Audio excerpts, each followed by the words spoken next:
Okay, today's topic is symmetry. And I remember when I first started teaching this, I had a hard time defining what symmetry is because it's one of those things, you know it when you see it, but it's hard to say what it is. But then I found out that you guys learn about symmetry in art class. You all kind of know what symmetry is. So here in geometry, we talk about the different types of symmetry, and they're all related to what we just studied. You have line reflections. So if you reflect over a line and the image looks the same, you say line symmetry. We had point reflections, which means if you reflect in a point and it looks the same, it's point symmetry. Same thing with rotational symmetry, if you turn and it's the same, and translational symmetry.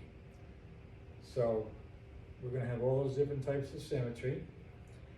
And let's start with this shape here, which is a square. And it looks symmetrical, so how many lines of symmetry does a square have? 4. Someone in class says 4, which is correct. A square has 4 lines of symmetry. And those 4 lines are, you have a vertical line, you have a horizontal line, and you have the 2 diagonal lines.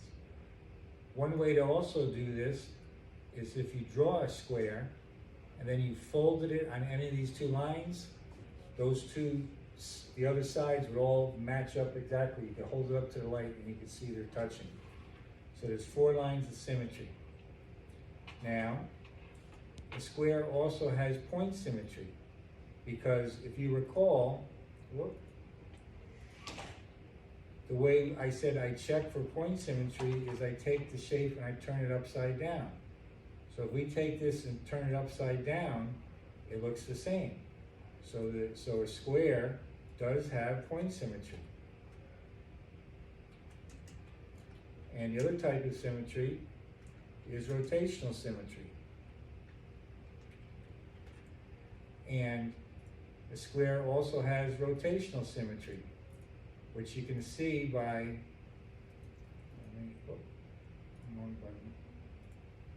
if I straighten this back up, I can turn it 90 degrees and it looks the same. So a square, we can say, has 90-degree rotational symmetry.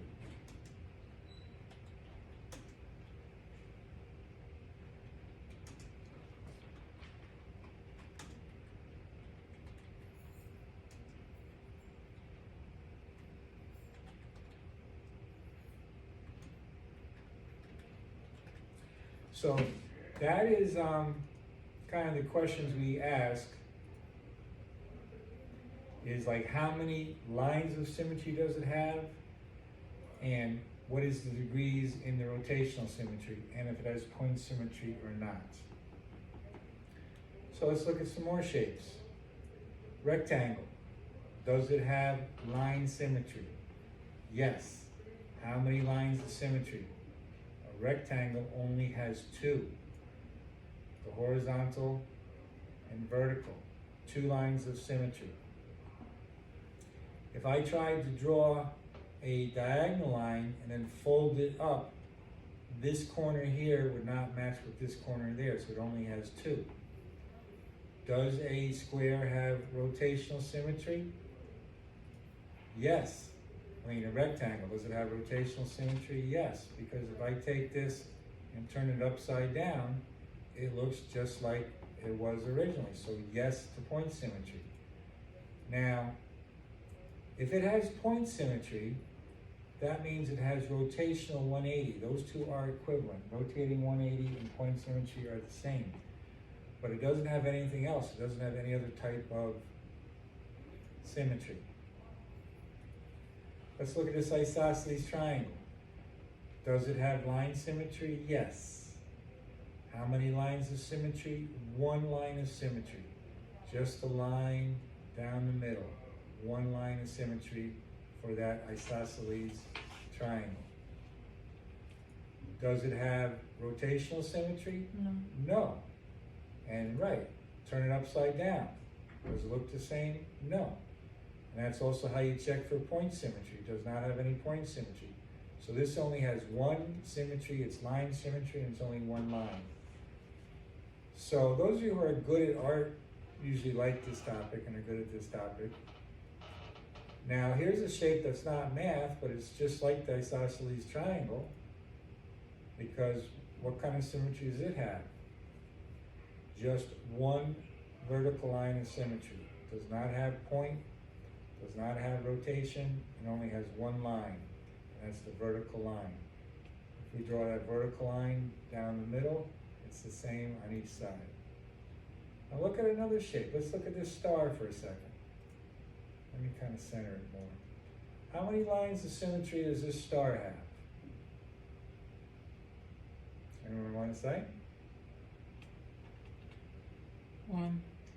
This star has one line of symmetry, two lines of symmetry, three lines of symmetry, four lines of symmetry, five lines of symmetry. The star has five lines of symmetry. Now that looks like a Christmas tree ornament. There's a line you can draw through each point on the star, so it has five lines of symmetry. Does it have point symmetry? Well, if I take this and turn it upside down, does it look the same? Yes. No, it doesn't. So it does not have point symmetry. It does have rotational. Because if I start here, here's one point sticking straight up. If I turn, there's another point sticking straight up. So it does have rotational symmetry. How many degrees of rotational symmetry is it? Well, how many corners does the star have? The star has 5. So if we do 360 divided by 5, we get 72 degrees for the rotational symmetry. If I take this point and turn it until it gets to this point, that will be 72 degrees.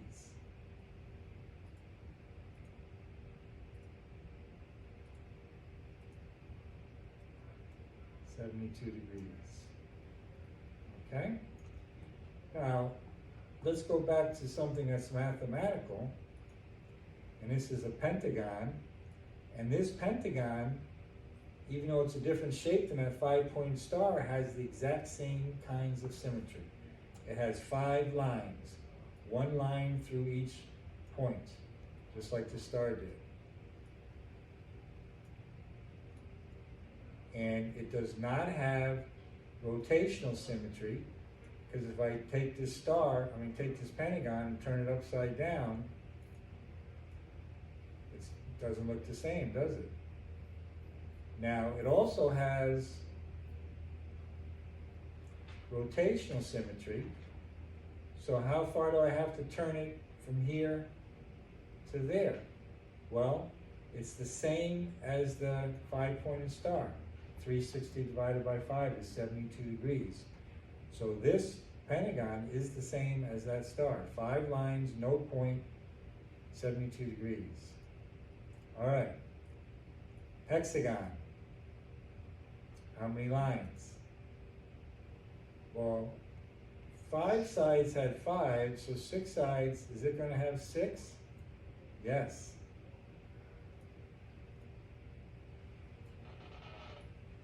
Six lines of symmetry for the 6-sided hexagon. Point symmetry? Yes. If I turn this upside down, does it look the same?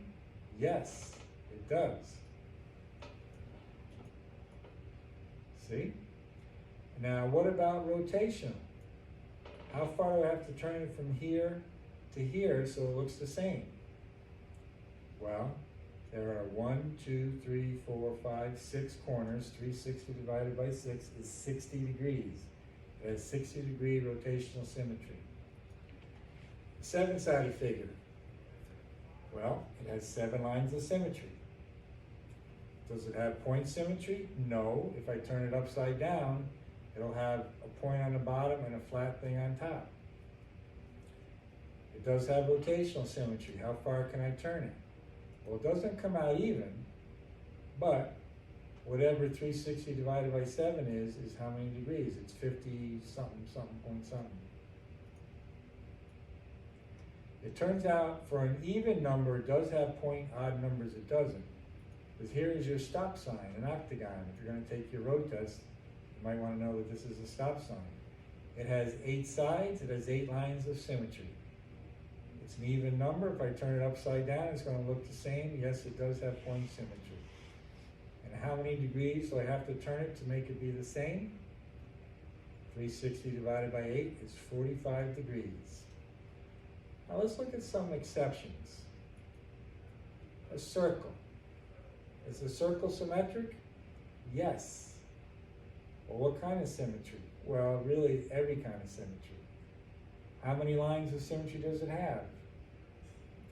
A lot of ways you can answer that, but one way to say is an infinite number of lines. You can draw any line on that circle through the center, any diameter, and it will be symmetric on each side.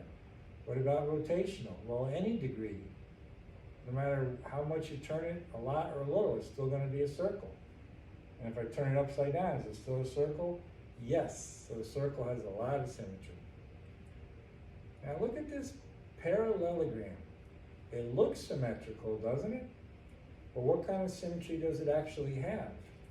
And students lots of times are surprised to find out a parallelogram does not have line symmetry. And I know a lot of you may disagree with me.